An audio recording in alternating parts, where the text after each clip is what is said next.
मान्यवर कांसीराम साहब कहते थे कि सांप के दो मुंह होते, दो मुंहा सांप जो है वो बहुत खतरनाक होता है और आरएसएस के दो मुंह हैं।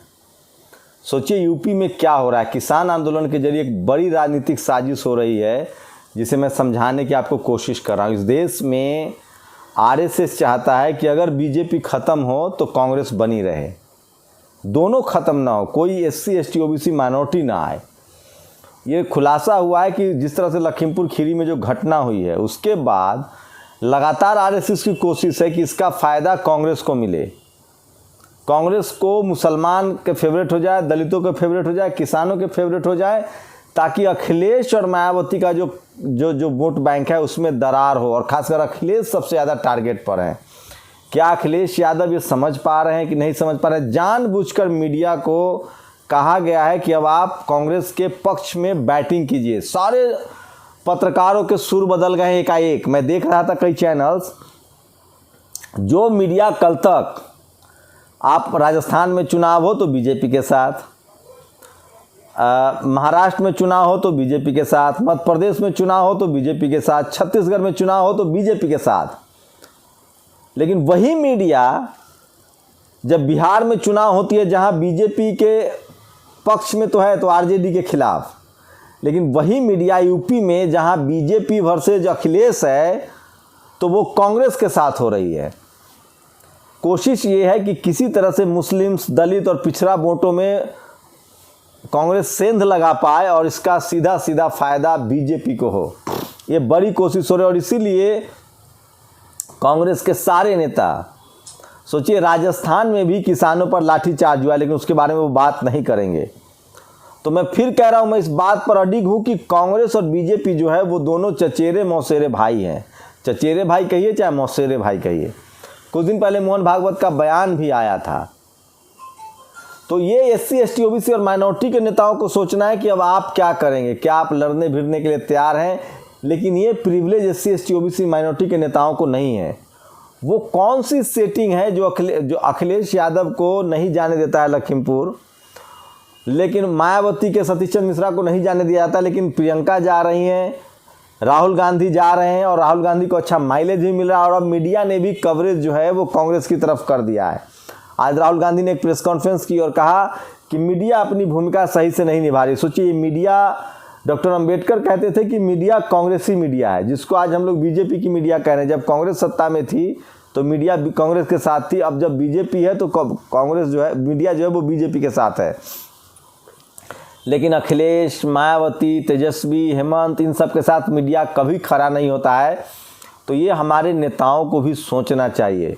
और लगातार अब कोशिश है कि कांग्रेस को एक बड़ा दल दिखाया जाए, ताकतवर गुट दिखाया जाए, कांग्रेस को मजबूत दिखाया जाए, ताकि बड़ी संख्या में सेंधमारियों कहा तो ये भी जा रहा है कि बीएसपी को भी कहा गया कि तुम बहुत ज़्यादा हमलावर हो कांग्रेस पर, लेकिन मैं फिर बीजेपी पर, ताकि उधर भी कुछ वोट हो जाए। लेकिन क्योंकि अखिलेश को लगातार लीड मिलता दिख रहा है, शेड्यूल कास्ट मायावती ने जिस दिन से मायावती जी ने ब्राह्मण सम्मेलन किया है, जो अम्बेडकराइट वोट है वो अखिलेश के साथ शिफ्ट हो रहा है, वहीं मुस्लिम्स जो हैं वो अखिलेश के साथ शिफ्ट हो रहे हैं।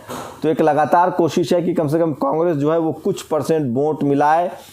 तो क्या ये स्थिति बनी? सोचिए बिहार में कांग्रेस क्या करे। बिहार में आरजेडी का गठबंधन टूट गया है कांग्रेस के साथ, वहाँ वो खुद अपना कैंडिडेट दे रहे हैं। तो सोचिए कि कभी कभी यही सब समझ के लगता है कि कांग्रेस का जो पूरा कैरेक्टर है ना, वो बीजेपी नहीं तो कांग्रेस, कांग्रेस नहीं तो बीजेपी। बाकी एससी एसटी ओबीसी माइनॉरिटी की लीडरशिप नहीं है।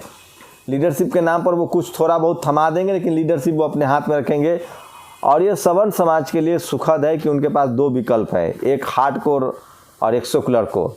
एससी एसटी ओबीसी माइनॉरिटी के पास ये विकल्प नहीं है। तो यूपी में लगातार मीडिया के जरिए कांग्रेस को मजबूत दिखाया जा रहा है ताकि वोटों का बंटवारा हो। ये एक बड़ी कॉन्स्पिरेसी है, बड़ी साजिश है। तो ये आपको समझना पड़ेगा। और मैं बार बार कहता हूँ कि जब तक आप इसको नहीं समझेंगे तब तक आप राजनीति का पूरा खेल नहीं समझ पाएंगे। सोचिए, जो कांग्रेस बीजेपी से लड़ते हुए दिख रही है वो आरजेडी के खिलाफ उसने अपना कैंडिडेट दिया है बिहार में। तो बिहार में वो गठबंधन से टूट गया है, तो बिहार में वो गठबंधन नहीं करते हैं। और ये तस्वीरें इसीलिए दिखाई जा रही है। और मीडिया जो है वह पूरी तरह से कांग्रेस के साथ होती दिख रही है, क्योंकि उसे लग गया है कि अगर कांग्रेस को बीट, और एक उस आदमी ने ट्वीट किया है, उत्तर प्रदेश सरकार ने रणनीति के तहत लखीमपुर खीरी के मुद्दे को हैंडल किया है। बीजेपी विरोधी वोट समाजवादी पार्टी को न जाकर, ये मैं नहीं कह रहा हूँ, आदेश रावल ने ट्वीट किया है। उत्तर प्रदेश सरकार ने रणनीति के तहत लखीमपुर खीरी के मुद्दे को हैंडल किया है। बीजेपी विरोधी वोट समाजवादी पार्टी के साथ कांग्रेस को भी मिले, इसलिए इस पूरे विवाद को तुल दिया जा रहा है। यूपी में कांग्रेस का ग्राफ बढ़ेगा तो इसका सीधा नुकसान अखिलेश यादव को होगा, आप सोचना सपा को है। तो सोचिए, आरजेडी से कांग्रेस ने गठबंधन ख़त्म कर लिया है। तो ये अभी की सबसे बड़ी खबर थी जो मैं आपको बता रहा था, और इसलिए मैं बार बार कह रहा हूँ कि इस देश में ममता बनर्जी सफल हो सकती हैं, इस देश में नवीन पटनायक सफल हो सकते हैं, इस देश में कांग्रेस बीजेपी सफल हो सकती है, लेकिन बहुजन लीडरशिप शायद ही कभी सफल हो। और उसकी वजह यह है कि हम लोग राजनीति में उतने पारंगत नहीं हैं जितने महीन तरीके से वो राजनीति करते हैं। हमारे वोटर उतने पारंगत नहीं, लेकिन इसमें सबसे ज़्यादा नुकसान मुसलमानों को होगा। उनको तय करना है कि वो किसके साथ है। अगर वोट बढ़ता है तो बीजेपी का आना तय है। आप लोग की क्या प्रतिक्रिया है? क्या जानबूझकर कांग्रेस को मजबूत दिखाया जा रहा है, जबकि ग्राउंड पर कांग्रेस के पास कुछ भी नहीं है?